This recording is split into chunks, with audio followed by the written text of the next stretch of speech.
Wouldn't it be something if we were not confined by the pains and pleasures of our body? Happy Makar Sankranti to you all. Happy Uttarayan. Today is a very auspicious day where the sun starts moving northward. And it's the day that Bhishma Pitamaha waited for to give up his body. He had a very special boon where he could decide when he left because of his immense tapasya and spiritual strength. And he decided to wait for this day. Lying there on a bed of arrows, can you imagine the pain that he should have been feeling? And yet he was there in complete peace, giving wisdom and instructing Yudhishthir Maharaj on all the various dharmas that are there for our benefit. And of course, ultimately he was waiting to have darshan of Sri Krishna. He was waiting for him to come back. And as soon as he had darshan of his beloved Sri Krishna, he was able to peacefully leave. And it's really got me thinking that what a magical process the Sanatana Dharma awards us. That of course we have a body and we feel pain and pleasure, but there is a secret and there's a science behind this, that we don't have to be limited by it. We don't have to be confined to the pain that this body inflicts on us. We don't have to be confined to the pleasures that only our senses give us. There's more pleasure there, and there is a way to transcend it. More and more, it's been, I'm seeing examples in my own life where devotees who are very advanced in their spirituality, who have reached a certain state of not identifying with their body. It's a certain state of realization where you identify with your true self. You have had that spiritual realization. You can see in those devotees, they are not limited by their body. They're not limited by the pain that they feel. In my own experience, I remember when one of my friend's mother, Srimati Parvati Devi, passed away in Sri Vrindavan Dham.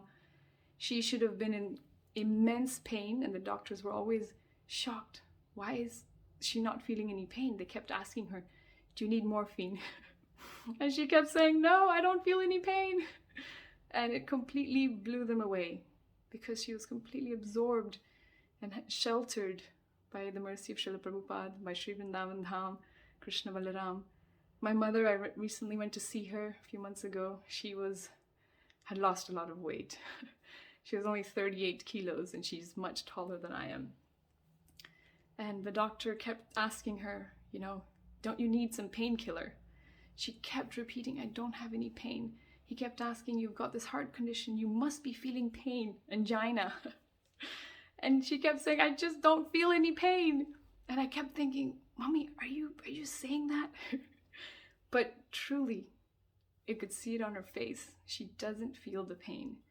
When my father passed away, I remember he was in the hospital. This was during COVID, and it was such a traumatizing experience for us to see him. I was only seeing him through video. He kept saying, I just want to go back to the temple. I don't want any of this medicine. I don't want to be here. And of course, he got his wish fulfilled in the end. But in that moment, I kept thinking, he has no fear of death. There's no fear of dying. The doctor kept saying, well, if you leave, you're not going to survive. And he said, I don't care. That wasn't his concern. So just to be in that state, and of course the example of Srila Prabhupada, we keep hearing, my mother reminds me that when Srila Prabhupada was on the last stages, he was just bones and skin left. Same thing. He felt no pain. The Vaidya kept asking, Swamiji, you must need some painkillers. How are you still translating, still dictating?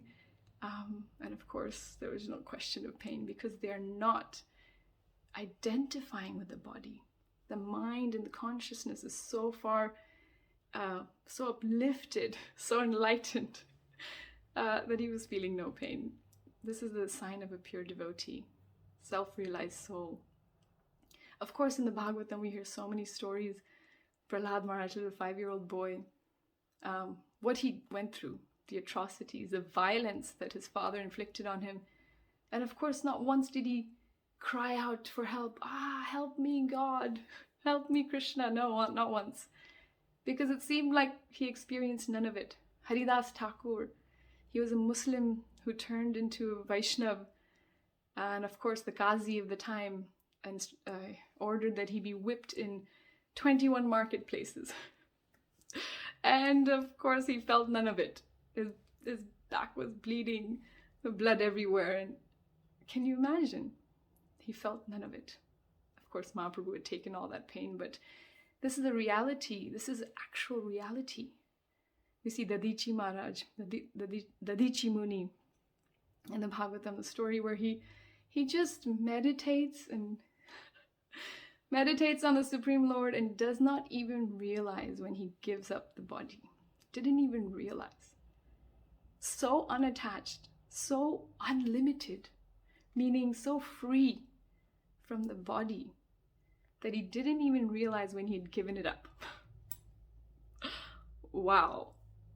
It's not like a masochistic thing that we like pain. It's about actually having that superpower that you don't feel the pain because you don't identify with the body. Because you're actually feeling that connection with spirit and spirit alone. The spirit is Sachidananda, Ananda Swarup, Brahma Saukhyam. That can be ours. We have those examples in our life. And if you associate, if you have the sangat of pure devotees or any sadhus around you, you will be able to see that their tolerance and resilience is just, it's inexplicable, unexplainable, and it's something that we can actually, it can rub off on you. If you're going through some painful situation in life, I highly recommend this one meditation that my mother always tells me about. She says, just meditate on the lotus feet of Krishna. Just meditate on the lotus feet of Gauranga Mahaprabhu, because he can make the impossible possible, because he can remove all the pain. Just that simple meditation on Sri Krishna, on the Supreme Absolute Truth, Parabrahman, it actually takes away the pain. It's the ultimate painkiller and relief. So there is a solution. You've got to have that faith.